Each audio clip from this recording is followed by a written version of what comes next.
Hello, I'm Sue Andersen, grief guide and yoga teacher, dedicated to helping individuals navigate the challenging journey of loss.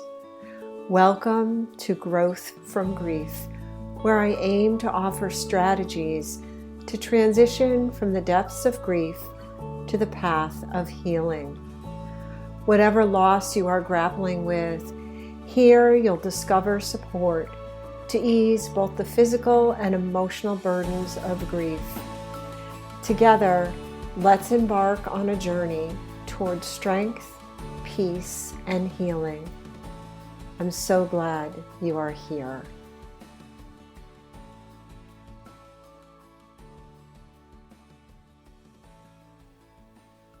Hi, welcome to this episode of Growth from Grief.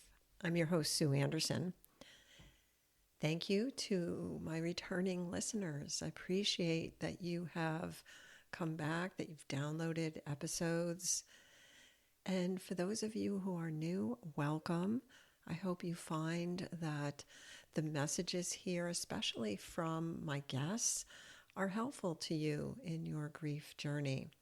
And if you're looking for other resources to help you as you move through grief, check out my website, sueandersonyoga.com, and you'll find some different material for downloading and classes and other material. Today's episode is about gratitude and grieving. And we're here in this season of gratitude as we come in this month of November into Thanksgiving. And, there's a tension there for people that are grieving a loss. And I want to say it doesn't matter what your loss is, right? It could be loss of a person, pet, job, home, something else, your health. And sometimes it's difficult to be grateful for something, especially, thinking about what we've lost and what remains here. It can be difficult. Sometimes that gratitude can feel forced or unreachable. It's hard to be grateful when you're just in so much pain, have so much emotion and sorrow, but very tiny, small, little pieces of gratitude can often become a quiet bridge back to hope and to meaning. Our culture sometimes treats gratitude as an antidote to pain, something to fix sadness rather than living alongside it. I'm sure you've heard the phrase, be grateful for what you have, or be grateful that they're no longer suffering, or be grateful that you have your family here. Be grateful that you found another place to stay so quickly.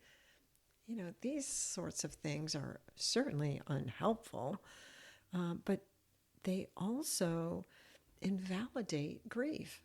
They invalidate what you're feeling, almost like you're supposed to get over it. And, why are you still sad about what happened, about your loss? So they're not, those kinds of things are not going to make you feel better. They're not even going to make you want to be grateful for anything.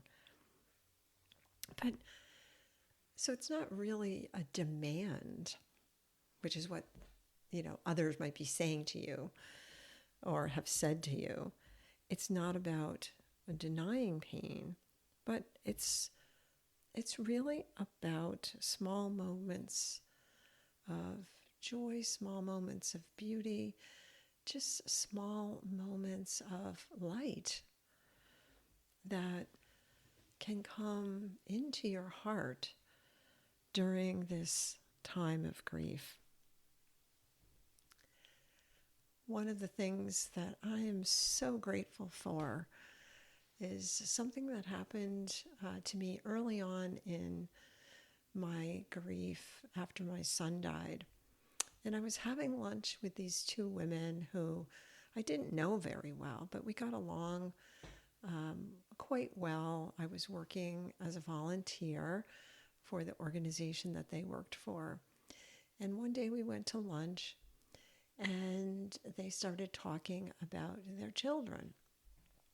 And their children were younger than Ian.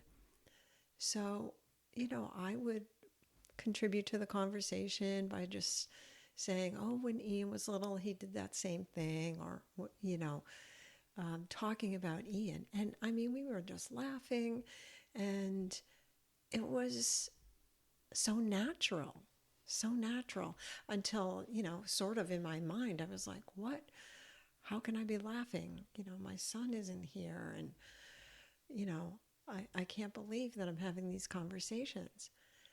But I have to tell you that it was wonderful that I was accepted, right? I'm so grateful to these two women who didn't treat me differently. They didn't try to make me feel better. They weren't trying to erase how I felt. They weren't trying to erase the sorrow. But boy, did they soften how I felt. They allowed me to talk in a regular conversation about my son and, talking about him when he was younger and the funny things that he did, comparing it to what their kids did or were doing. And I'm still so grateful for that time, for that opportunity, for those bits of joy. It was just absolutely wonderful, absolutely wonderful. And I think that gratitude can be an expression of love. In this case, for me, it certainly was. I just was so thankful for that experience with them, that lunch with them. And, so there are these opportunities that we have that allow us to be in our grief, but also find a moment or two where we can be grateful for something. I want to have you think about a couple of ways that this could be true. And certainly, again, for me, this was really helpful. And that was to just be grateful for getting up in the morning. I had a nice sleep, something that was, could be really detrimental during grief, right? If you're not getting enough sleep. It's hard enough as it is, but sleep is so important. And so having that little moment and being thankful for it, being thankful for the ability to sleep, being thankful that I got to sit with my tea in a sunny window. These are just moments that I could write down and be thankful for. Think about gratitude as being, maybe just a practice of being with what is.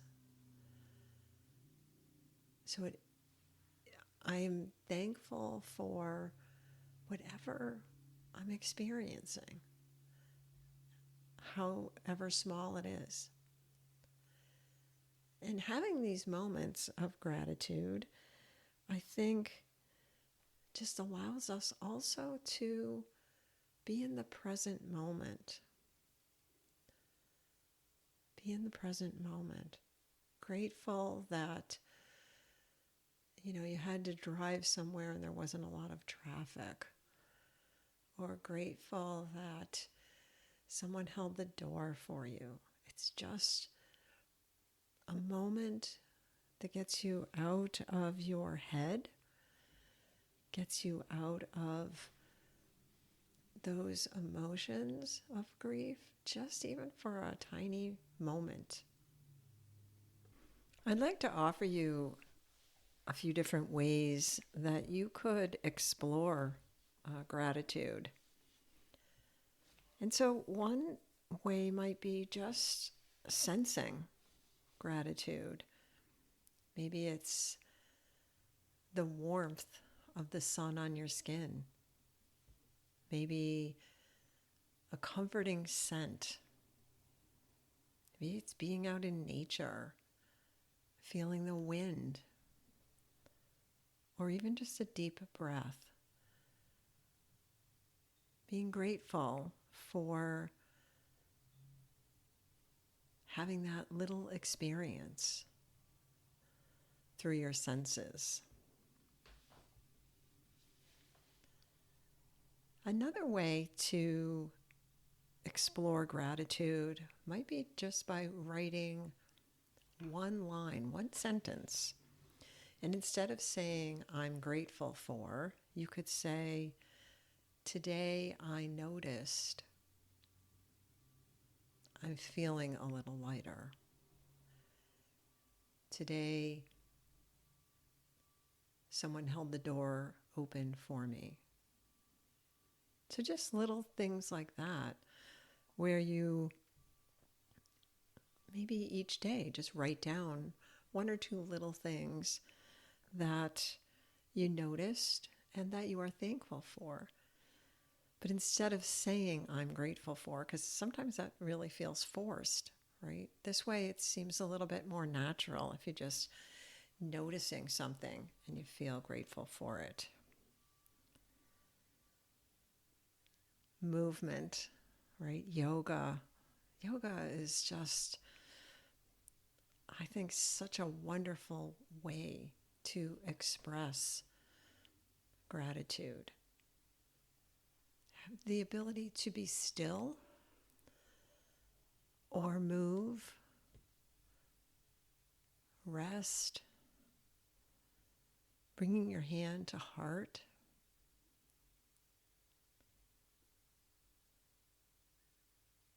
massaging your body, noticing what's happening. These kinds of practices have the benefit of making you feel better physically, but also that little opening, that little bit of joy or hope that you get from noticing your aliveness, right?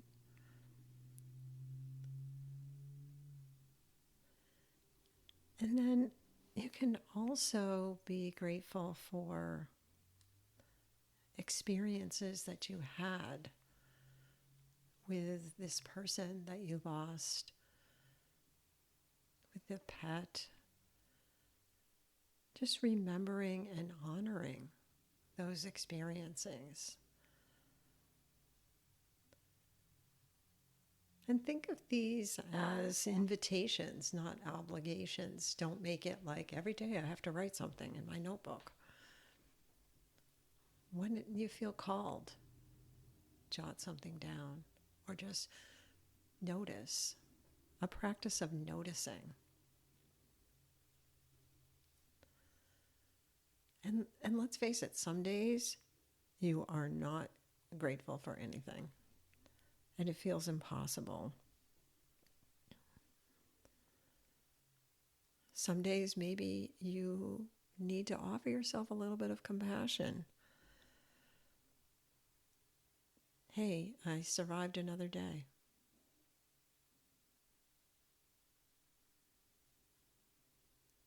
That is a practice of honesty and compassion, self-compassion, right?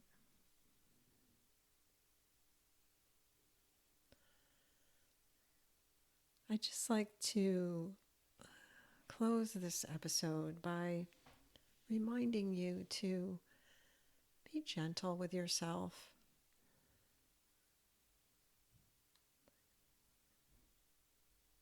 Find maybe just one small thing that brings warmth to your day, even amid or amidst this heartache, this grief. Think about gratitude as a companion to your healing.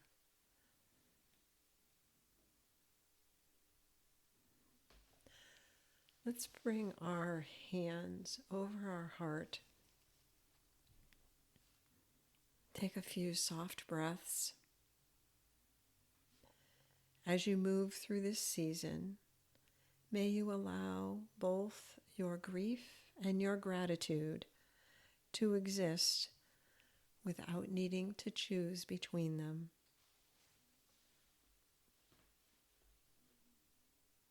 During this season, I'd like to remind you that presence, being present itself, can be enough.